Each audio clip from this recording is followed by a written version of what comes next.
Today we're going to go through the research for the Yarraman Creek. We're going to look at how to get here, check out the creek and what the ground is like.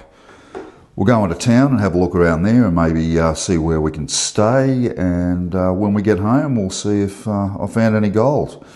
So Nanango is 188 k's northwest of Brisbane and it takes about 2 hours and 44. Or if you're coming from the north, from say Hervey Bay, it's 216 k's in about 3 hours.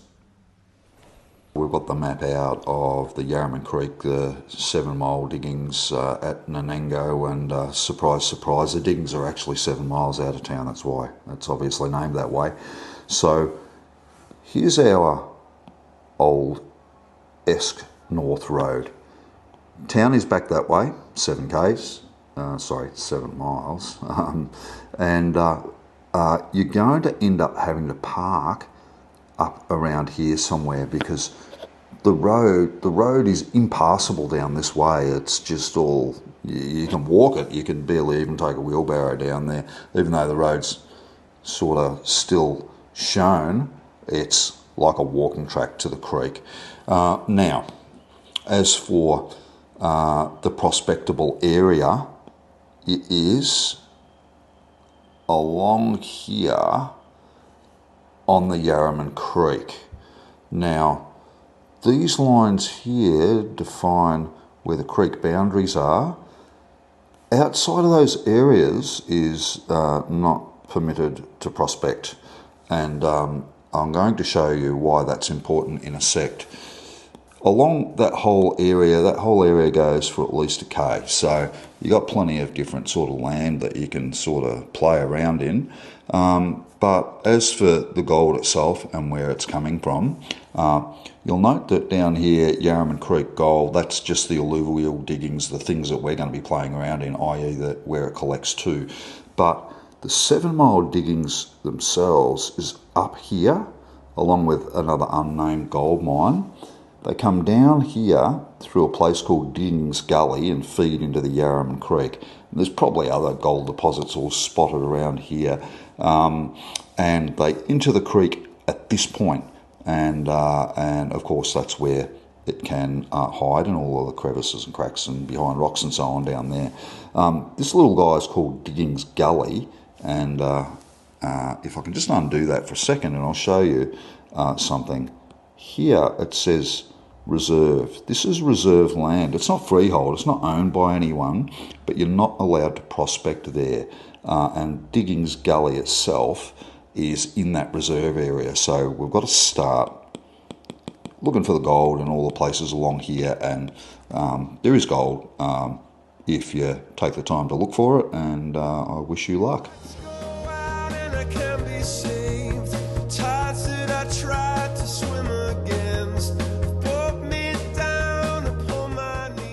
So to get to the diggings, you've got to go down a road called Old Esk North Road. It's about 10 k's out of town. About half of it's bitumen and half of it's gravel. And you'll get to a spot where it says road closed, and you can just sort of go past there a little bit and you'll know you're on the right path because you'll see a house sign for number 979.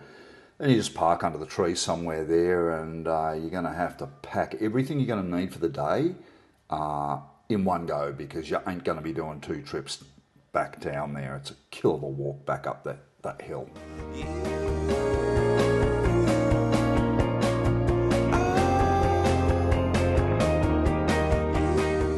So from where you can park, about 250 metres down the track, or 250 steps, you come to this little curvy bit with the grey gravel. 500 metres in, or about 500 steps, you get to this little point where on the low side of the road there's a real deep ditch that a 4-wheel drive wouldn't be able to pass, or you can see just around that. They both come out at the same spot about 50 metres down, but keep on walking. Okay guys, so we're 650 metres into this walk, and you're going to get to this spot where there's a year-round puddle in the middle of the track, and out to the right you can see a track running down.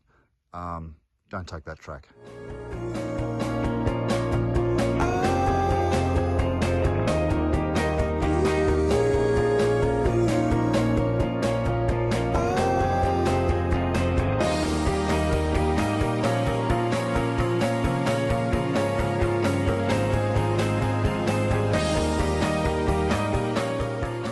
This is the 1,000 step mark, maybe 1,000 metres in, and you got a beautiful valley off to the left, deeply rutted out section of the track.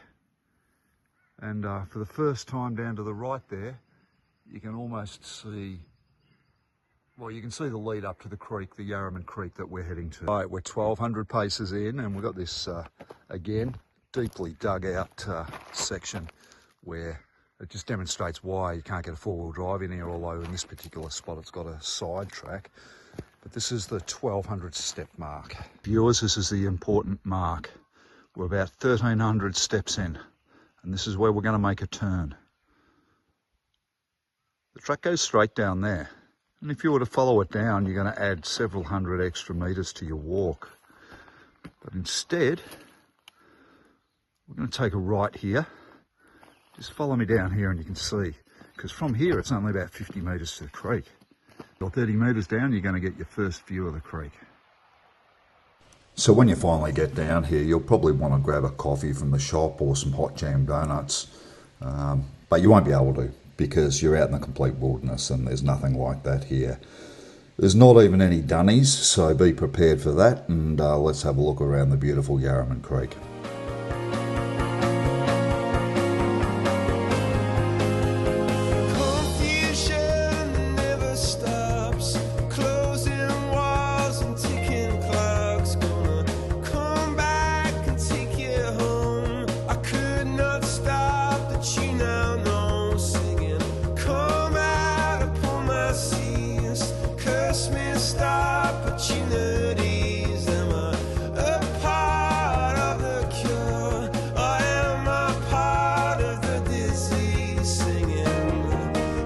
So this is a beautiful creek we're going to get to work today. You can see there's big rocks everywhere, and there's areas of bedrock too, so you might want to bring your crevicing tool. The number one thing that you're going to use when you're fossicking here is a bait or yabby pump, so you're going to be ripping stuff out in between those cracks and crevices and in between rocks. If you're out to the right where it's a little bit drier and you don't want to get wet at all, you're probably going to need a shovel of some sort. Just a little one should do, and the little one will do inside the creek as well. This is a dry season, it hasn't rained for a while, and there's still a little bit of water flow. But if it was in summer after some heavier rains, I think it would still be pretty good to run a sluice box. So you can run your sluice there year round. So down here at Yarraman Creek, although you've got the river where you're going to be up to your knees, I guess, in water and yabby pumping things out, there's also these little side tracks where the creek runs through during flood, and there are many, many rocks that I'm sure you can dig behind and find a little piece of gold without having to get wet.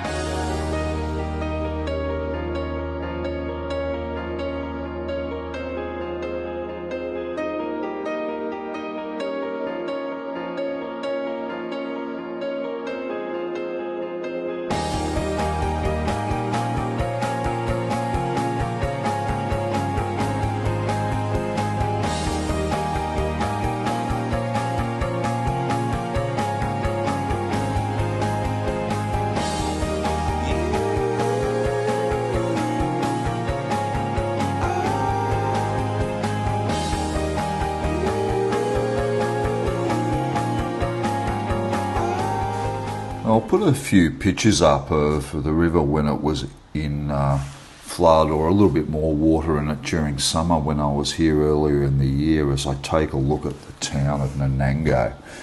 So they reckon the place was established in 1848 and it's currently got a population of 3,600 people. For your weather, your average high in January is going to be 30 degrees, while it'll drop down to 17 overnight. In April, in autumn, you're still sitting at 26 during the day with an average of 11 overnight. In winter, the middle of winter, July, 19 degrees Celsius and a very chilly 3 degrees at night time. But by October, again in spring, you're back up to 27 during the day and 11 at night. in summer, in the middle of Jan, you're going to be rained on about 10 days, and a hell of a lot more rain than, say, when you drop down to July, when your average number of days where you're going to see some rain is 5. The town's got 3 servos, and they're all open from 5 in the morning until 9 at night, so that means there's a bit of a shutdown there if you need fuel at midnight, so you'll have to wait for them to open at 5. There's a couple of bakeries in the town, and interestingly, 1 peanut fan. They've got an IGA supermarket and 3 pubs. I haven't tried the pubs yet. I assume they're pretty good though, because these outback pubs usually are. There's 3 paid caravan parks and 3 motels if you want to stay in one of them. But for the tight ass option, which is more up my alley, there's a little place called Tipperary Flats Rest Area, about a K south of the town. It's free to stay there. It's pretty good. It's a tad noisy at night from traffic that's passing by, but that tends to die down as it gets later. Really good modern toilets and free public barbecues. You can stay there for a maximum of 20 hours.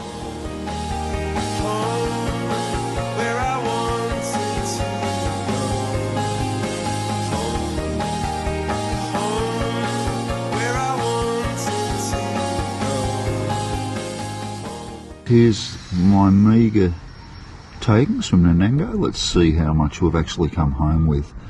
I spent about 3 hours down the creek. It was a short day, middle of winter. You got to walk down there. Bit of time doing camera work. I probably spent an hour and a half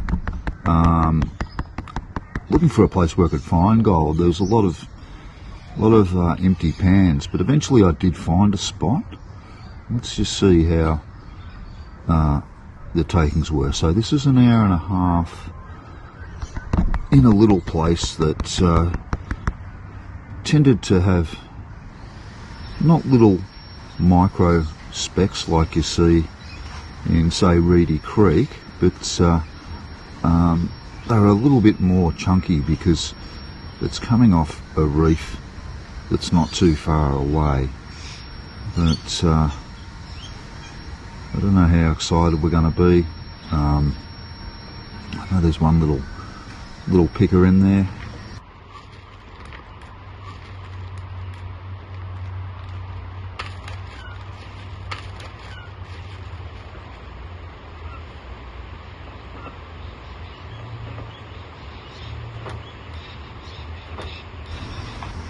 I'll drop the coin in there just to give you a bit of an idea. I reckon there's about